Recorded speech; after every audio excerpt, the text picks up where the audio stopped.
Oi, gente, estamos começando mais um bate-papo modo on e hoje eu e o meu colega Luan teremos o prazer de conversar com Manuela Avena. Ela que é publicitária e jornalista, narrou a Copa do Mundo em 2018 pelo canal Fox Sport e foi a primeira mulher a narrar o jogo do Nordeste, a Copa do Nordeste. Manuela Avena, seja muito bem-vinda. Obrigada, Bruna, obrigada, Luan, pelo convite. Um prazer estar aqui falando com vocês. Obrigada por poder contar um pouquinho mais da minha história, falar um pouquinho das coisas que acontecem na minha vida. Manu, vou mandar logo de primeira. Quando foi que o esporte passou a fazer parte de sua vida? Bom, minha relação com o esporte é desde pequenininha, né? Eu não tenho uma lembrança especial do esporte, mas eu já lembro de muito pequena, na minha escola.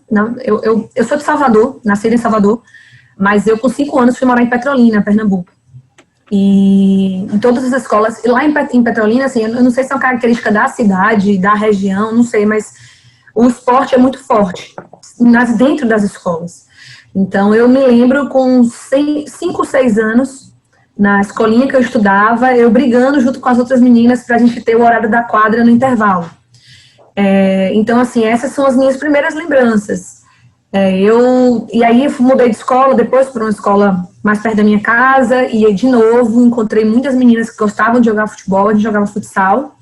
Então, eu fazia parte de todos os jogos. A minha escola tinha os campeonatos internos, então eu jogava futsal, jogava handball, eu completava todas as modalidades. Isso era estimulado. Então, eu vou dizer assim, que é desde muito pequena. A minha lembrança é muito forte da escola, dessa primeira escola, que foi a Escolinha Sabiá, que eu estudei, com 5, 6 anos. Eu lembro disso. Mas aqui em Salvador eu já sempre fui muito ativa, eu já gostava de brincar. Mas assim, eu lembro que essa parte de esportes mesmo mais forte começou na escola, jogando mesmo, e assim, com muita sorte, eu sei, de ter encontrado mulheres que também gostavam de jogar. Então, eu podia, desde pequena, jogar futebol com mulheres. Não precisava. Eu fazia isso também, mendigava muito baba masculino, mas eu tinha a oportunidade de jogar com mulheres. Então, a paixão veio desde pequena mesmo. E até hoje você joga, né? Até hoje eu jogo. Quer dizer, agora, neste momento, eu estou um pouco parada, né? Mas até o início do ano eu estava jogando, sim. Tem um Baba das Boleiras, que acontece aqui em Salvador. Conheci as meninas que são, assim, pessoas maravilhosas. Começou sendo um Baba de jornalistas que se reuniam para jogar. Eu conheci através de Daniela Leone. E depois fiquei lá, joguei cerca de 3 anos, assim, eu continuei jogando com elas. Uma forma muito saudável de fazer uma atividade física. Eu que gosto de atividade física, então me reencontrei. Não com a mesma qualidade, mas pelo menos me reencontrei. E falando sobre Copa do Mundo, conta um pouquinho pra gente como foi a sua experiência de narrar a Copa, como foi que tudo aconteceu?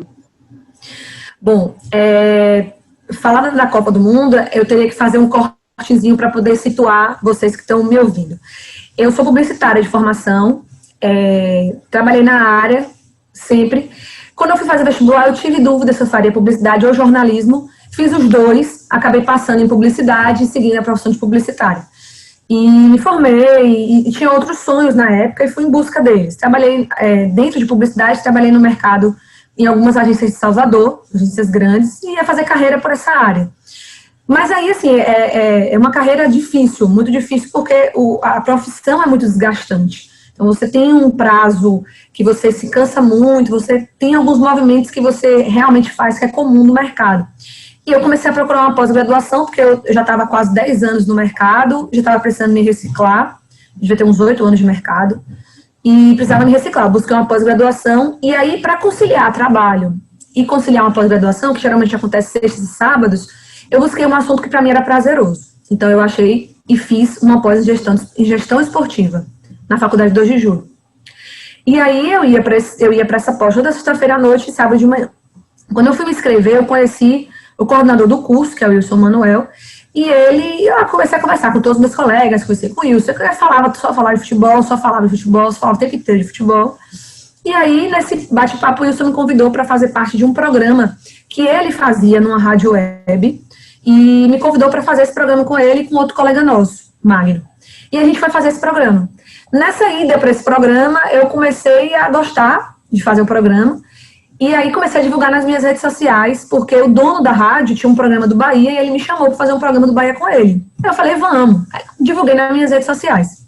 Isso uma grande amiga que me acompanha viu e me indicou para fazer uma entrevista para a CBN em Salvador. E aí foi quando a minha carreira de radialista ela começou, porque eu não sabia nada, eu não tinha nenhuma experiência, eu nunca tinha vivido sobre isso. Eu vivia o ambiente como torcedora, eu vivia o ambiente esportivo como uma apaixonada por futebol, mas eu não era profissional nisso. Então, eu fui para a CBN em Salvador, Elton Serra me recebeu, me entrevistou, me convidou para ser repórter de campo, e toda a equipe da CBN me abraçou muito e me ensinou muito. Aí, a partir daí, eu fui trabalhar eu fui fazer o curso de rádio e TV e fui trabalhar com esportes. E da CBN eu continuei estudando, depois eu fui para a Sociedade da Bahia, Rádio Sociedade, e quando eu estava na Sociedade, eu comecei a receber alguns amigos me mandando mensagem que estava abrindo vagas para narradoras em todo o Brasil. E aí eu mandei meu vídeo, assim, foi uma história bem engraçada, que eu estava aqui, onde eu estou aqui agora, que é o escritóriozinho daqui de casa, e eu gravei um vídeo para mandar para eles, e o vizinho daqui ouviu, meu vizinho de porta, que não é mais ele, mas era meu vizinho de porta. Aí ele ouviu e mandou mensagem, bora Galvão! E eu tinha gravado o vídeo e não tinha gostado, então eu tinha deixado para lá. Falei, não vou mandar não, tá muito ruim. E aí ele ouviu e mandou uma mensagem, bora Galvão! Você tá lá, Manu? Uma mensagenzinha assim. Aí eu falei, pô, você ouviu? Ele foi. Eu falei, tá, tava fazendo uma gravação aqui pra um negócio que vai ter aí, mas não vou mandar não, velho, tá muito ruim. Ele, que nada, vai mandar sim. Ele disse, vou nada, ficou ruim, mas ficou ótimo, melhor que Galvão 1000 vezes, ficou brincando assim. Aí eu peguei e mandei. Na época, o Esporte Interativo estava fazendo uma seleção pro Narradora Leis, e a Fox Sports estava fazendo uma seleção para o Narra Quem Sabe, que eram 2 programas que iam acontecer. Aí eu mandei para os 2. Na segunda, foi num domingo à noite. Na segunda, pela manhã, eu recebi o retorno da narradora Leis, dizendo que tinham gostado do meu vídeo e que queriam saber se eu tinha disponibilidade, etc, etc. Mas eu não tinha a disponibilidade que eles precisavam, porque eu estava trabalhando. Então, o caso deles era meio que um reality e tal, eu acabei negando. E não sei se você me pergunta assim, por que você negou, eu não sei. Mas eu acredito muito em energia, eu acho que foi por isso que eu neguei. Porque quarta-feira a Vanessa Rich entrou em contato comigo, dizendo que eu tinha sido selecionada para o Narra Quem Sabe, e na outra segunda eu já estava no Rio de Janeiro para participar do Narra Quem Sabe. O Narra Quem Sabe foi um programa onde reuniram 6 mulheres de todo o Brasil. Eu era a única representante do Nordeste, 3 cariocas, uma mineira e uma paulista. Nós íamos para o Rio de Janeiro cerca de uma vez por semana, eu ficava de quinta a sábado à noite lá, e a gente passava por uma série de treinamentos nesse período. A gente conheceu vários lugares, a gente encontrou repórteres, narradores, encontramos comentaristas de arbitragem, conhecemos toda a estrutura de TV. A gente foi narrar no Allianz Parque um jogo de Libertadores, que foi Palmeiras e Aliança Lima. A gente tinha, então, toda uma estrutura, eu fui para a CBF, eu conheci Tite à época, conheci Edu Gaspar, a gente teve uma palestra com Edu Gaspar. Então, todo o ambiente de futebol, do máximo que eu poderia sonhar em conhecer, eu conheci nesse período de treinamento pela Fox. Foram 45 dias. Após 45 dias, 3 mulheres das 6 seriam escolhidas para narrar a Copa do Mundo. E aí eu, felizmente, recebi a notícia que eu era uma das 3 selecionadas, e aí, de vez, eu fui narrar a Copa do Mundo. E aí, após essa longa história, para dizer a você que foi uma das maiores experiências da minha vida, ter narrado a Copa do Mundo, assim, eu senti um pouco pela falta da experiência mesmo, porque eu não era uma narradora. Então, era muito difícil para as pessoas compreenderem que eram 3 meninas que não eram narradoras, que não eram profissionais narradoras. As 2 meninas que narraram comigo, elas já tinham tido experiência de narração, eu não tinha tido alguma experiência de narração. Então, eu me construí como narradora em 45 dias de treinamento. Mas toda essa minha base de vida serviu para que eu fosse uma das 3 e pudesse realmente narrar a Copa. Então, assim, foi uma experiência incrível, eu aprendi coisas absurdas. Eu acho que foi uma experiência que me colocou, sim, no mercado esportivo, principalmente de narradora, né? Eu hoje me considero uma narradora, que antes eu não me considerava, eu era apenas uma repórter que tirava onda de comentarista em alguns programas. Hoje não, eu já me considero narradora e abriu muitas portas para mim na minha carreira, sem sombra de dúvidas. Manu, você falou que um desafio foi a falta de experiência, mas você teve outros desafios para poder narrar a Copa do Mundo?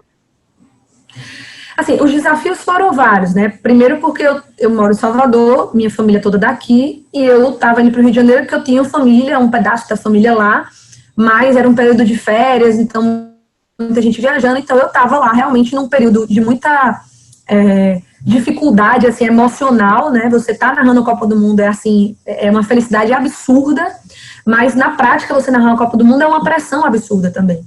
Então, obviamente, o emocional fica um pouco lá e cá, você fica um pouco sem base ali, sem apoio, né? Eu tinha minha família muito por telefone, então houve essa dificuldade, né, de você ir para um outro lugar, passar 35 dias e tudo. Mas, assim, eu acho que o maior desafio realmente foi aguentar a pressão do público, que a gente sabia que a gente se preparou para isso, né? As pessoas não estavam acostumadas a ver mulheres narrando futebol, as pessoas não estavam prontas talvez prontas em termos de receber isso. Então, assim, a gente estava lá dando o nosso melhor e a gente não tinha certa experiência suficiente para o sarrafo estar lá em cima, né? Você narrar uma Copa do Mundo, você está narrando uma Copa do Mundo, né? Então, eu acho que as maiores dificuldades foram essas mesmas, de você, eu me construir como uma narradora, me encarar uma narradora, estudar e fazer tudo sem a experiência que eu precisava ter para estar ali. Eu sabia disso, né? Eu sabia que eu tinha falta de experiência, mas aí eu não podia deixar barato, não. Eu tinha que correr e correr atrás do tempo perdido. Mas, assim, a falta de experiência certamente pesava, e quando você recebia as críticas, a gente fazia uma análise, tá? Mas a gente sabia que eram críticas muitas verdadeiras, muitas construtivas. Muitas você nem ligava, eram críticas de preconceito, tá? Mas a maioria eram construtivas, que ajudavam a gente muito a renascer, né? A aprender e melhorar para o jogo seguinte. Manuela, com base nas suas experiências narrando partida de futebol, como é que você observa o cenário esportivo para quem tem interesse em seguir a carreira, para quem tem interesse em narrar? Como é que hoje você observa? Tem melhorado? Precisa melhorar? Qual é a sua análise do mercado esportivo? Eu acho que o mercado antes é muito... de você responder, Diga. E assim, esse mercado voltado para as mulheres. Sim. Correto. É um mercado que, assim, eu não vou passar pano aqui, não. É um mercado muito difícil, não só por ser mulher, é um mercado difícil de uma forma geral. Hoje, quem sonha em trabalhar no jornalismo esportivo, e eu falo isso com muita tranquilidade, porque eu sou uma dessas pessoas, é muito difícil de você conseguir se encaixar nele. Porque é um mercado extremamente fechado, é um mercado que tem pouca renovação, e é um mercado que tem poucas oportunidades. Óbvio que você que tem um sonho, você pode correr atrás, fazer seu próprio projeto, você pode pensar numa forma diferente. Eu acredito que tudo com criatividade você vai longe, mas você precisa de ferramentas para fazer isso, e nem sempre a gente tem condições de montar um estúdio em casa, não tem condições, às vezes, de conseguir as informações importantes para ter alguma coisa muito diferente, se você não tem os contatos. Então, é um mercado difícil, mas o mercado, falando especificamente das mulheres, eu acho que isso tem melhorado muito, porque as oportunidades, elas estão começando a aparecer. Aqui na Bahia, eu acho que é muito pouco. Aqui na Bahia, eu ainda acho que precisa passar por uma mudança de atitude, uma mudança, acho que é mental mesmo, pelos principais veículos, de entender que o mundo está mudando, que as coisas estão mudando rápido e que precisa todo mundo estar adaptado a isso. E também acho que falta um pouco de ousadia mesmo, né? A ousadia que eu vi, por exemplo, na TV Aratu, quando me chamou para ser narradora da Copa do Nordeste, é uma ousadia. Eles resolveram inovar e colocar uma mulher para narrar uma final de Copa do Nordeste. Então, assim, esse tipo de ousadia, esse tipo de pioneirismo é que é importante, porque marca. Só que a gente precisa também que outros comecem a fazer isso, para que os espaços comecem a se abrir mais.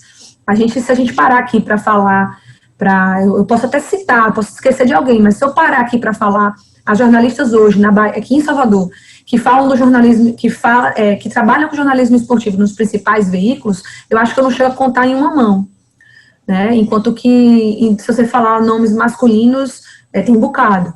E, assim, não é uma questão de ser homem ou ser mulher, porque tem muita gente que não entende muito e é homem. Eu conheço muito profissional homem que não é bom, como vão ter muitas profissionais mulheres que também não são boas.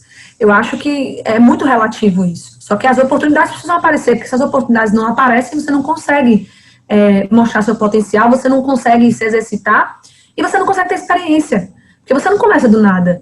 Né? Eu falo sempre, se eu não tivesse tido Elton Serra para me pegar numa entrevista e disse assim, venha, Manu, você não tem experiência nenhuma, mas a gente está aqui para ensinar. Eu acho que você tem potencial, acho que você tem muito conteúdo, você só precisa se aprimorar na técnica. Então, tá aqui, a equipe CBN está de braços abertos para que você possa aprender. Eu jamais teria começado na carreira.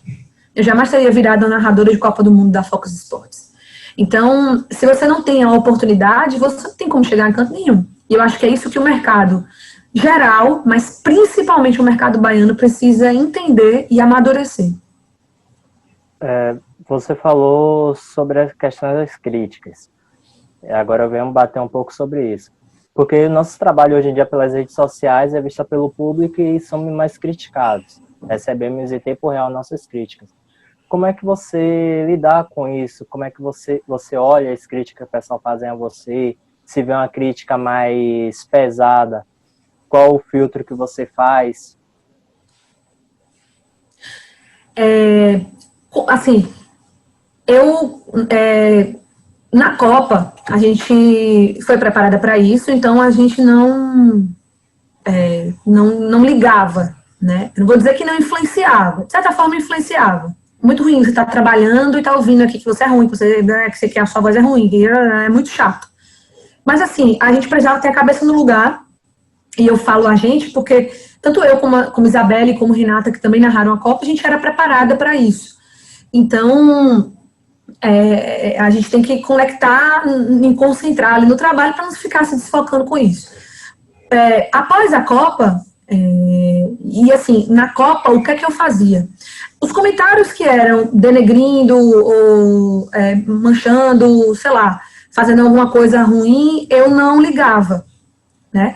Os que eram construtivos, né, eu buscava, eu tentava aprimorar ele, eu pegava para mim, tentava estudar de forma que eu pudesse melhorar naquilo. E os positivos que eram exagerados, eu também sabia que não era também tão verdade. Então, eu filtrava o que dava para eu pegar. E assim, teve muita gente que me ajudou com as críticas. Tinha gente que chegava e dizia, Manuela, gosto muito da sua entonação, gosto da forma como você fala, mas talvez o seu sotaque dificulte um pouco a pronúncia de algumas palavras. Acho que você pode dar mais emoção no último terço da jogada. Acho que você pode... Enfim, tinham coisas que eu aproveitava. Tanto que na segunda passagem, né, na segunda narração que fiz, que já foi agora na Copa do Nordeste, as minhas críticas foram muito menores. Eu acho que dessa vez eu contei nos dedos as pessoas que realmente estavam falando alguma coisa. Porque a maioria teve a oportunidade de conhecer o meu trabalho e depois fazer suas críticas, mesmo que construtivas. E já havia uma evolução de 2 anos, já havia um estudo de 2 anos, já havia uma experiência, mesmo que muito curta. Então, você consegue fazer balizar um pouco. E hoje, após 2 anos de Copa, eu digo que as críticas para mim, se elas forem educadas e construtivas, elas vão ser sempre bem vistas, sempre bem-vindas. Se elas forem de baixo calão, se elas forem ruins, né, aí eu não vou nem dar atenção. Manuela, aproveitando este momento, eu gostaria de te pedir que passasse uma mensagem para as pessoas para as mulheres que desejam seguir o seu caminho, para as mulheres que têm interesse em atuar em qualquer área do esporte, mas que, conforme toda a dificuldade, né, elas acabam desistindo no meio do caminho. Aí eu gostaria que você deixasse uma mensagem para os nossos seguidores, para as nossas seguidoras, para que elas possam continuar seguindo, né, persistir em busca dos seus sonhos.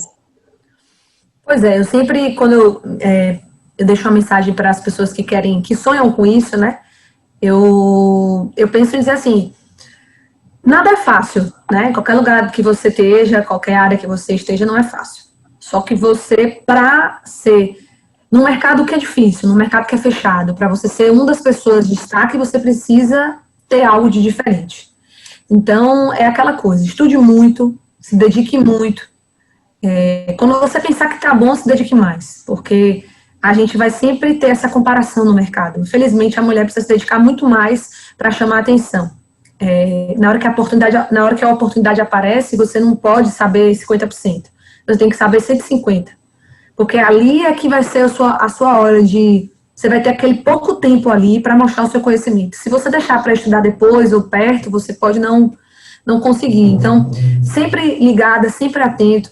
Falo sempre para buscar algumas referências. Sempre tem alguém que você gosta do trabalho, alguém que você está acostumado. Olha 2, 3, 4. Filtra tudo que todos eles fazem. Eu, quando comecei a narrar, o pessoal me perguntava: quem você se inspira? Não inspira uma pessoa. Eu olho vários narradores e eu tento, acho isso aqui legal de fulano, isso aqui é legal de ciclano, isso aqui eu já acho legal de não sei quemzinho. Eu pego tudo, jogo no liquidificador e tento fazer a minha pessoa fazendo aquilo, porque vai ser muito mais verdadeiro. Então, é muita dedicação, é muito empenho. Se você conseguir ter ideias novas, é muito bom, porque você consegue se destacar no meio de muita gente igual, porque realmente o meio esportivo tem muita coisa igual, muito comentário igual, muita coisa parecida. Então, se você consegue ter uma boa ideia, isso é massa. E é sempre estudar muito, dedicar muito, porque é aí que você, na hora que aparece a oportunidade, que ela vai aparecer uma vez na vida, ela pode aparecer uma vez na vida, você agarra ela e segue em frente. Tem que ter muita dedicação, porque realmente é um mercado muito difícil. Não vou dizer que é um mercado fácil, porque não é. Mas eu acredito muito no empenho das pessoas. Eu acredito muito quando você faz algo com amor, quando você procura fazer aquilo que você gosta, eu acredito que isso pode dar certo.